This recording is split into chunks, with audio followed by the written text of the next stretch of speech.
ابلاغ عامہ کے ذرائع۔ پچھلے لیکچر میں ہم نے ابلاغ عامہ کسے کہتے ہیں اور ان کے ذرائع کے متعلق مختصراً معلومات حاصل کی تھی۔ مختلف ذرائع میں ہم نے یہاں پر مطبوعہ صحافت شروع کیے تھے، یعنی ذرائع ابلاغ عامہ کے دو اہم ذرائع پرنٹ میڈیا یعنی مطبوعہ صحافت اور الیکٹرانک میڈیا، جس کے اندر ہم نے شروع کیا تھا پہلا پرنٹ میڈیا یعنی شائع شدہ، جس میں اس کا پہلا پوائنٹ جو تھا وہ ہے روزنامے۔ دوسرا ہے آج ہم جو پڑھیں گے وہ ہے دوسرا پوائنٹ ہے وہ ہے ہفتہ روزہ اخبار، مطلب ویکلی نیوز پیپرز۔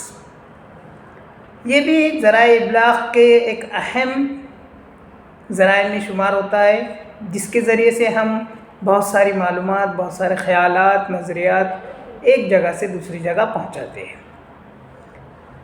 ہفتہ روزہ اردو اخبار اگرچہ آج کل زیادہ اہم نہیں رہے، مگر صحافت کی ابتدا کے بارے میں تحقیق نے ثابت کر دیا ہے کہ صحافت کی ابتدا ہفتہ روزہ اخبارات یا 15 روزہ اخبارات سے ہوئی ہے۔ یہ اس دور کی بات تھی جب ذرائع محدود تھے، مگر آج کل کوئی خبر دوسرے دن بلکہ چند لمحوں بعد خبر نہیں رہتی، اس لیے ہفتہ روزہ صحافت کی افادیت کم ہو گئی ہے۔ اب ہفتہ روزہ اخبارات میں مستقل نوعیت کے موضوعات شامل ہوتے ہیں اور ہفتہ بھر کے دوران رونما ہونے والے واقعات کا خلاصہ دیا جاتا ہے۔ انہیں مندرجہ ذیل اقسام میں بھی ہم تقسیم کر سکتے ہیں، جیسے اخبارات کے ہفتہ وار ایڈیشن۔ مختلف روزنامے اپنے اخبارات کے ساتھ ایک ہفتہ وار ایڈیشن شائع کرتے ہیں، جسے اخبار کا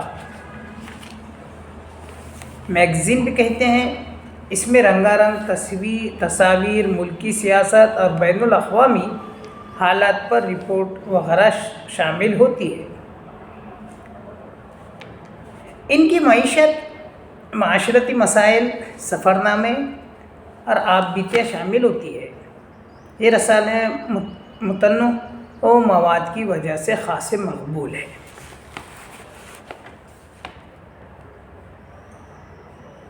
ہفتہ روزہ میگزین۔ ہندوستان میں ایک عرصے سے کئی ہفتہ روزہ میگزین کامیابی سے شائع ہو رہے ہیں۔ ان میں ہلکی سیاست پر اور بین الاقوامی حالات پر مسالے دار تبصرے پڑھنے کو ملتے ہیں، جو قاری کے ذہن کو ہلکا پھلکا کرنے کے ساتھ ساتھ اطلاعات و معلومات کی فراہمی میں بھی مؤثر ثابت ہوتے ہیں۔ ان میں نئی دنیا، عالمی سہارا، اخبار نو اور اپنا کمل وغیرہ قابل ذکر ہے۔ اس کے بعد فیشن میگزین۔ فیشن میگزین سے مراد ایسے ہفتہ روزہ میگزین ہے جن میں معلومات کم اور فیشن زیادہ ہو۔ اس قسم کے میگزینوں میں خواتین و مرد حضرات کو جدید ملبوسات اور نئے رجحانات سے متعارف کرایا جاتا ہے۔ اس کے علاوہ کھانا پکانا، خوبصورتی کے طریقے، طبی معلومات وغیرہ بھی دی جاتی ہے۔ ان کا چلن ہندی اور انگریزی میں بڑھتا جا رہا ہے۔ فی الحال اردو میں اس موضوع پر میگزین نہیں ہے، لیکن کچھ نئے دور میں اسی بات کو لے کر فیشن میگزینز جاری ہو سکتے ہیں۔ پھر ہے مجلے۔ مجلہ انگریزی زبان کے لفظ پیریوڈیکا کے مترادف ہے۔ ان سے مراد مخصوص وقفوں سے شائع ہونے والے مواد سے کی جاتی ہے، یعنی مجلے ایک خاص مدت یا دورانیہ میں شائع ہوتے ہیں۔ ان میں زیادہ تر ادبی مواد شائع ہوتا ہے اور عالمی رجحانات کو قومی ادب میں شامل کر کے قومی ادب کو ترقی پذیر بنایا جاتا ہے۔ ان کو بھی 3 اقسام میں تقسیم کیا جا سکتا ہے۔ وہ کون سے ہیں؟ ایک ماہانہ مطلب جو مہینے میں ایک بار شائع ہوتے ہیں، دوسرا سہمائی مطلب جو 3 مہینے میں شائع ہوتے ہیں، اور تیسرا ششمائی جو سال کے 6 مہینے میں ایک بار آتے ہیں۔ ان تینوں اقسام کے مجلات میں ایک ہی قسم کا مواد دیا جاتا ہے۔ یہ مجلے قومی ادب کے مزاج کے ترجمان ہوتے ہیں۔ اس کے علاوہ بین الاقوامی ادبی رجحانات کو اپنے ادب میں متعارف کروایا جاتا ہے اور ان پر تحقیقی مقالے لکھے جاتے ہیں۔ اس طرح مجلے ایک مخصوص طبقہ ہی پڑھتا ہے۔ اس قسم کے مجلوں میں غزلیں، نظمیں، افسانے، خاکے اور تنقیدی مقالات اور تبصرے شائع ہوتے ہیں۔ کچھ مشہور مجلے درج ذیل بھی ہیں، جیسے شاعر، انشا، مسائل دین و دنیا اور طب، تحریر نو، ایوان ادب، بے باک اور خاتون مشرق وغیرہ۔ اس کے علاوہ اس کی اور قسموں میں ایک ہے ڈائجسٹ۔ برطانوی میگزین ریڈرز ڈائجسٹ کی مقبولیت کے بعد اردو صحافت میں بھی بے شمار ڈائجسٹ نکلے ہیں۔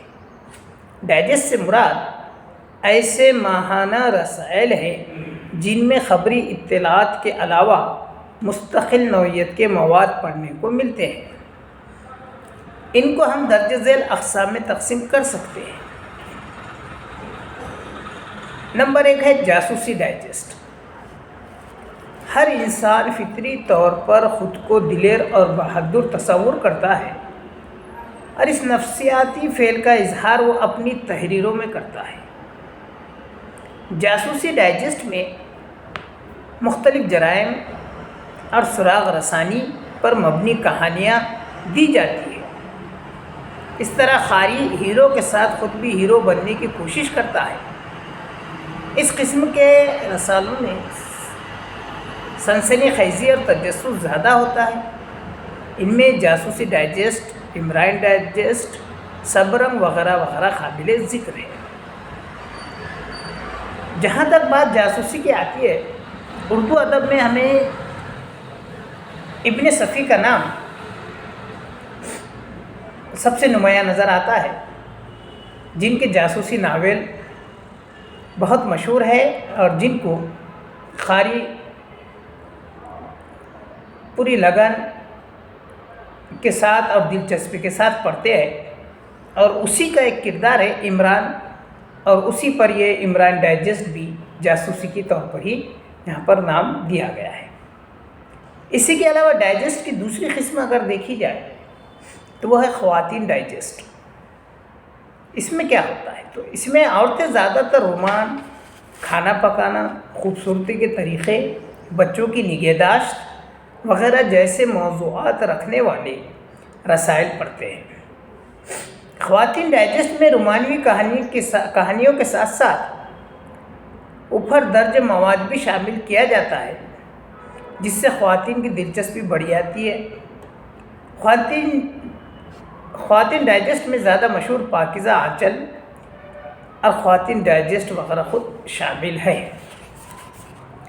اس میں ان تمام باتوں کا خیال رکھا جاتا ہے یا دلچسپی کا مواد ہوتا ہے جس سے میں خواتین کا زیادہ لگاؤ ہے، جس کی وجہ سے خواتین ان ڈائجسٹ کی طرف متوجہ ہوتے ہیں، اور ان تمام چیزوں سے وہ اپنے تمام خواہشات، اپنے تمام جذبات کو وہ اس ڈائجسٹ کے مختلف مواد سے خود کو محسوس کرتی ہے۔ ایک اسی ڈائجسٹ میں قسم ہے مذہبی ڈائجسٹ۔ جیسے نام سے ہی واضح ہے، مذہب ہر انسان کی ترقی اور سکون کے لیے ضروری ہے۔ مختلف مذہبی تنظیمیں مذہبی تبلیغ کو مؤثر بنانے کے لیے ڈائجسٹ نکالتی ہے، جن میں مذہبی مسائل اور ان کا حل دیا جاتا ہے، اور عظیم شخصیات کی زندگی پر مقالے تحریر کیے جاتے ہیں۔ ان میں ہدا اور نور قابل ذکر ہے۔ مطلب ان ڈائجسٹوں میں مذہبی باتوں، مذہبی تعلیمات کا ذکر ہوتا ہے، اور مختلف اخلاقی و حکیمانہ باتیں اس ڈائجسٹ میں لکھی جاتی ہے، تحریر کی جاتی ہے، جس کی وجہ سے اس ڈائجسٹ کو پڑھنے والا بھی ایک اچھا خاصا طبقہ موجود ہے۔ چلیے پھر ہم آتے ہیں رسائل کی مختلف دنیا میں۔ تو یہاں پر ایک ہے پیشہ وارانہ یا گروہی رسائل، مطلب پروفیشنل۔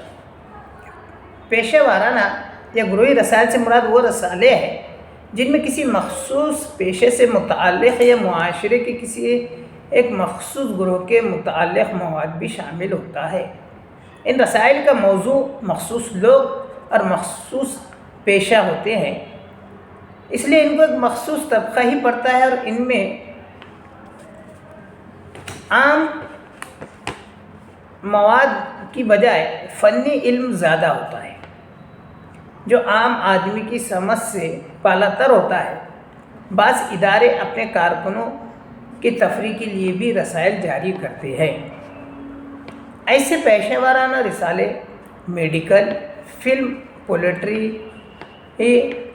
مختلف ٹیکنیک وغیرہ کے متعلق ہوتے ہیں، اور گروہی رسالوں میں بچوں کی دنیا، پھول اور ہلال وغیرہ قابل ذکر ہے۔ نیکسٹ ہے پمفلیٹ۔ پمفلیٹ میں کیا ہوتا ہے؟ پمفلیٹ کو عرف عام میں کتابچہ بھی کہا جاتا ہے۔ ان میں 4، 8 یا 16 صفحات ہوتے ہیں۔ ان میں کسی مسئلہ یا واقعے کی تفصیل نہیں بلکہ ایک ابتدائی تعارف کرایا جاتا ہے۔ ان میں متنوع مواد نہیں ہوتا بلکہ کسی ایک ہی مسئلے کے بارے میں تمام ضروری تفاصیل دی جاتی ہے۔ تفصیل کی جمع۔ مثلا کسی کالج میں داخلے کا طریقہ کار بتانے کے لیے پمفلیٹ تیار کرائے جاتے ہیں۔ یہ ضروری نوعیت کی معلومات پہنچانے کے لیے شائع کروائے جاتے ہیں، جس سے ضرورت مند افراد کی رہنمائی اور معلومات میں اضافہ کا مقصد پورا کیا جاتا ہے۔ پمفلیٹ کے ذریعے بھی ہم ابلاغ عام کرتے ہیں اور مؤثر طریقے سے دوسروں پر اثر انداز ہو سکتے ہیں اور مخصوص معلومات دوسروں تک بآسانی پہنچا سکتے ہیں۔ تو آج ہم نے ان تمام ذرائع ابلاغ عامہ کا مطالعہ کیا ہے۔ اس کے اور بہت سارے ابھی کچھ نکات باقی ہے جو ہم آئندہ لیکچر میں دیکھیں گے۔